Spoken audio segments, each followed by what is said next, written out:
Arratsaldeon ikusle, zer modu zongi etorri bertan berri albistegira. Gaur uztailako 27, ortzeguna, asteragoa segunak utzi dizkigun albisteekin.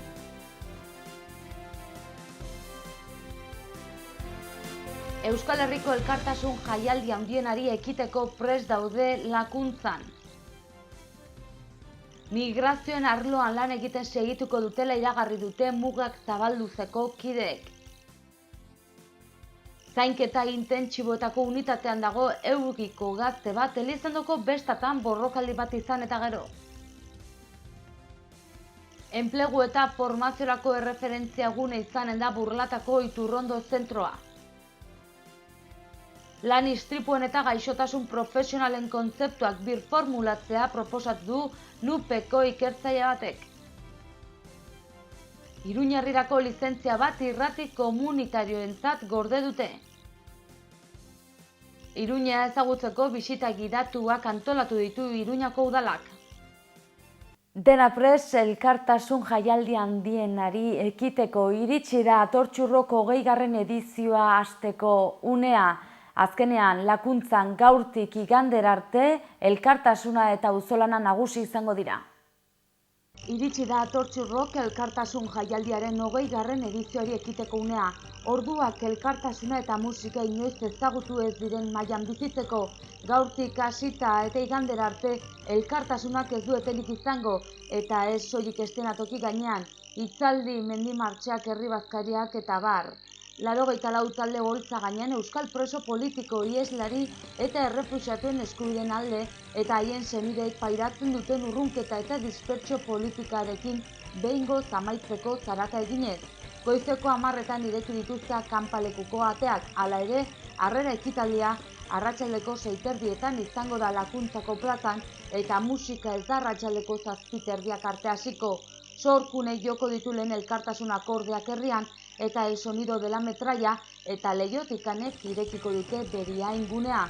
Gaur ere Willis Drummond, Raperos de Maús, Esne Beltza, Estrikaya, El Diluvi, Sociedad Alkolika eta hainbat talde gehiago izanen dira taula gainean.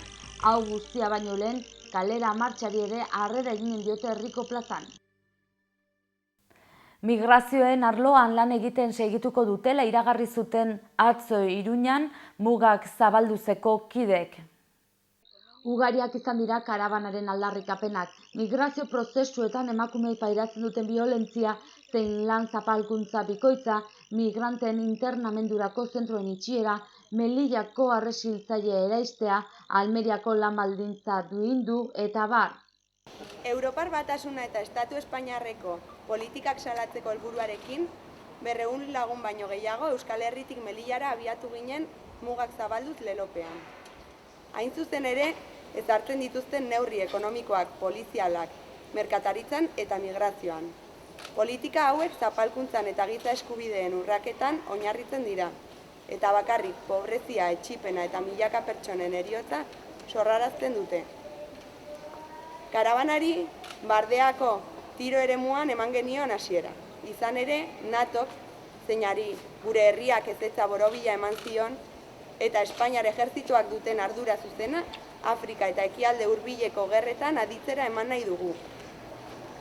Gerra hauek heriotza, suntxiketa, gosea eta migrazioak eragiten dute. Gure ibilbidean Madril, Sevilla, Algeciras, Tarifa, Málaga, Melilla edo Almerian, hainbat kale eta plazetan pertsona migratzaileen giza eskubideak bermatu izan daitezela aldarrikatu dugu. Inolako salbuespen eta murrizketari gabe.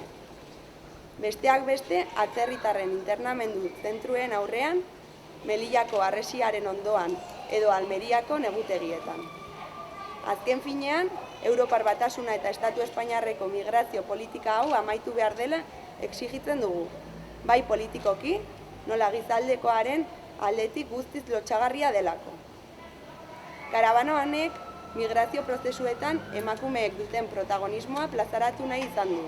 Alde batetik pairatzen dituzten biolentziak eta lan zapalkuntza salatu ditugu.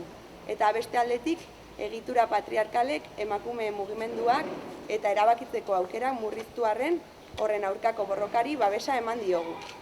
Aurtengo karabana bukatu berri da, baina hemen ez dela ezer amaitu nabarmendu dute.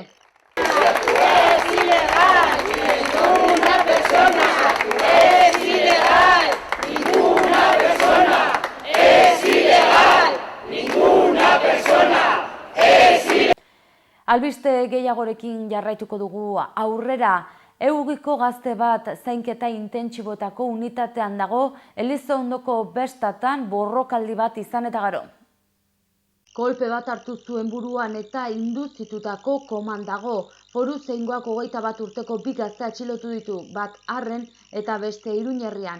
Larri dago Eugiko 28 urteko gazte bat Elizondoko bestatan liskar bat egon zenean kolpe hartu baitzuen buruan. Traumatismo kraneoentzefalikoa dauka eta mandibula hautsia. Oraindik ez dago gertaeraren inguruko informazio argirik. Foruzaingoak bi gazte atxilotu ditu borrokaldiarekin lotura izan dezaketelakoan. Bat Arrekoa eta beste Iruñerrikoa esan bezala. 21 urte dauzkate biek. Horretaz gain, ikerketa abiatu du poliziak gertatutakoa argitu asmotan, bideo irudiak biltzen ari dira orain eta lekukoen bila.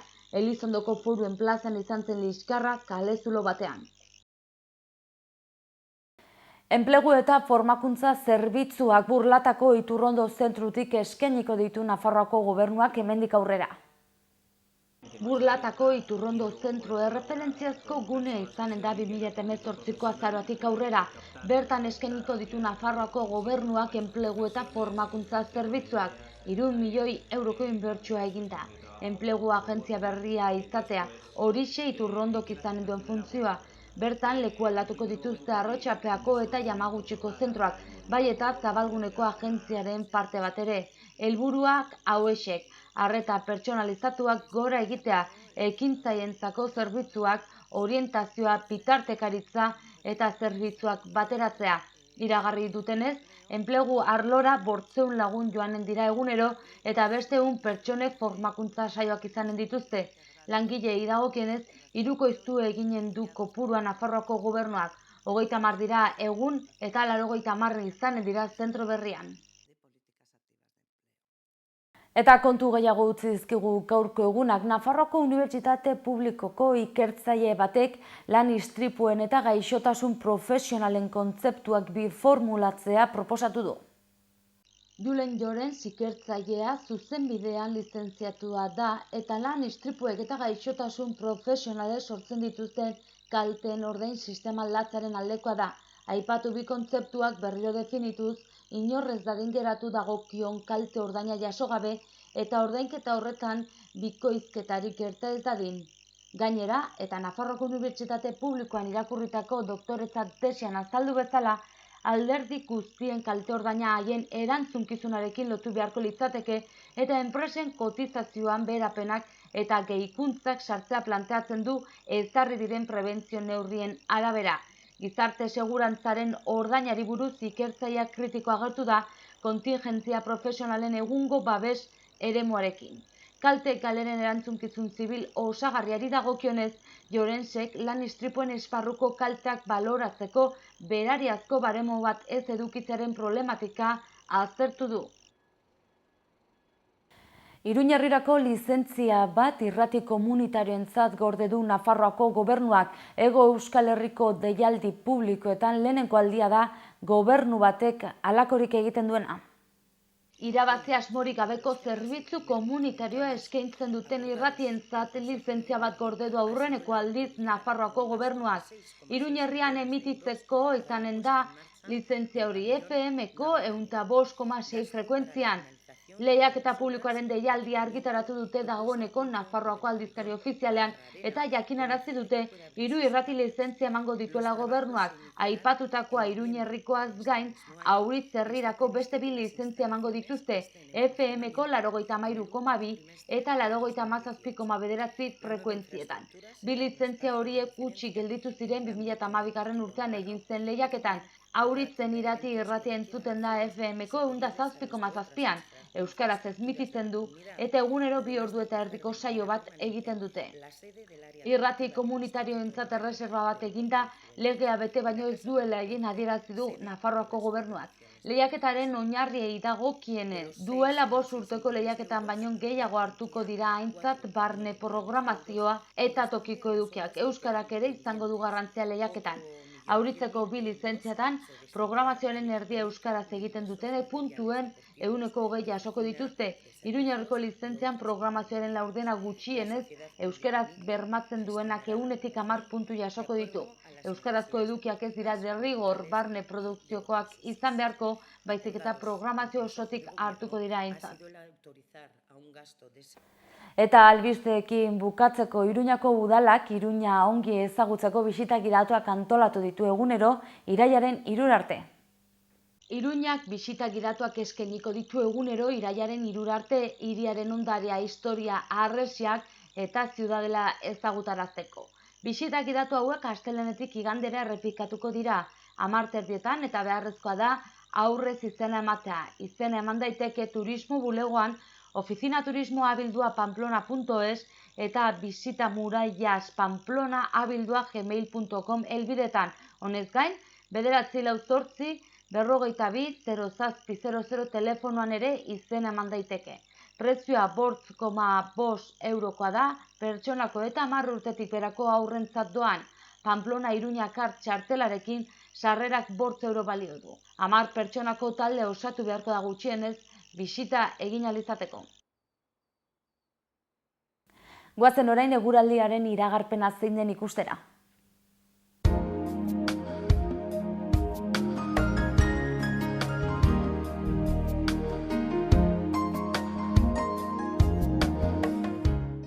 Gaurkoan uztailak 27 hodeiekin hasi da eguna orokorrean Nafarroa osoan, baina arratsaldean gutxituz joango dira.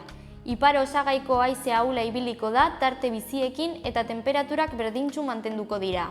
Iruñaldean ere zerua oskarbi geldituz joango da eta iparrerantz joko duen haize ahul bizia ibiliko da, 30 eta 15 gradu arteko balioa utziz. Baztanen hodeiak desagertzen joango dira eta tarteka bizi izango den ipar haize ahula ibiliko da.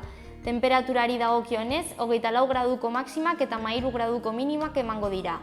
Bihar Iruñaldean goizean lanbroa eta lainoa sortuko dira, baina egun aurrera egin ahala giro oskarbia izango da.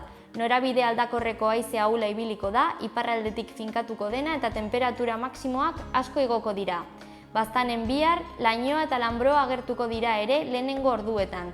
Arratsaldean zerua hodei gutxirekin geldituko da, nahiz eta egunaren bukaeran berriro ere agertuko diren. Haize aldakorra eta ahula ibiliko da, tarteka bizi, iparralderantz joko duena eta ez da temperatura aldaketa handirik emango. Uztailak 27 gaur hortzegunak goazen egunak utzizkigun albisten errepasoa egitera titularrekin.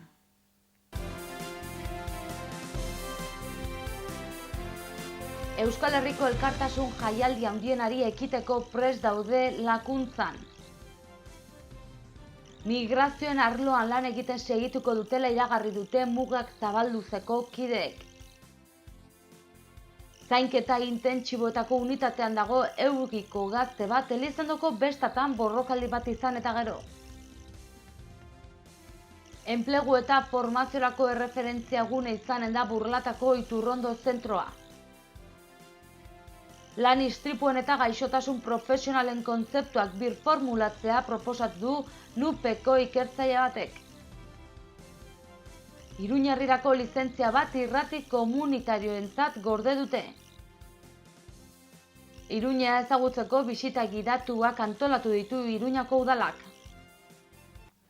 Eta bertzerik ez gaurkoz, mi esker zuen arretagatik eta arratsalde ona izan. Bihar arte.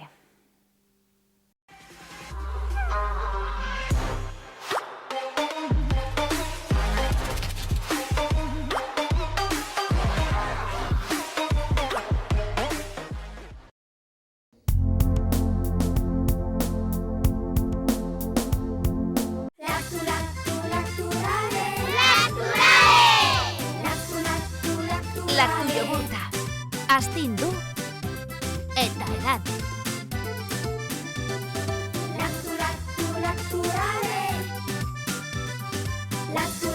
Laktu jogur. Orain ere, laktu jogurta gaingabetua, 100%! Gorritxon atsedenerako sistema hoberenak eta loaldi egoki batendako beharrezkoak diren produktuak aurkituko dituzu. 40 urte daramatzagu punta-puntako materialak eta marka hoberenak bezeroaren eskura jartzen. Deskansatzeko sistemetan aditua gara, sofak, koltsoiak, somierrak. Hurbildu eta eskuzabali jasoko zaitugu. Iruña, Gorritxo. Erratzun kanpin baztan oporretan deskansatzeko eta ongi pasatzeko lau izarretako kanpina. Ingurunez zoragarrian eta lasaian. Hondarribi eta Donibane Loitzuneko hondartzetatik 3 ordu laurden eskasera, baztan kanpina. 100 metro kuadroko 150 partzel esiak eta itzalarekin, argindarra eta ura zornitutakoak. Heldu eta umentzako 2 igerileku, jolastoki, ostatu, jatetxe, supermerkatu, padel pista, squash, petaka eta ping-pong. Mediku zerbitzu 150 metrotara erratzu herrian bertan. Erratzun baztango bihotzean baztan kanpina. Gipuzkoako Tolosaldean, Leaburu herrian, inguru aldapatsu bezain politean kokatua dago Mahala baserria. Bertan ekoiztu eta elaboratzen dira hainbat esneki eta txerriki, hasi gazta eta jogurretatik eta txorizo eta urdaiazpiko onduetaraino. Baserritik bezeroaren ganaino zuzenean iristen dira produktuak, modu naturalean eginak dira. Beraz, benetan, produktu osasuntsuak konsumitzeko aukera ematen du Mahalak, eta goxo-goxoa gainera. Jan Baserritik. Gure lurreko larre gozotik, nator zuzenean, zuretzat esneki bihurturik modu naturalenean.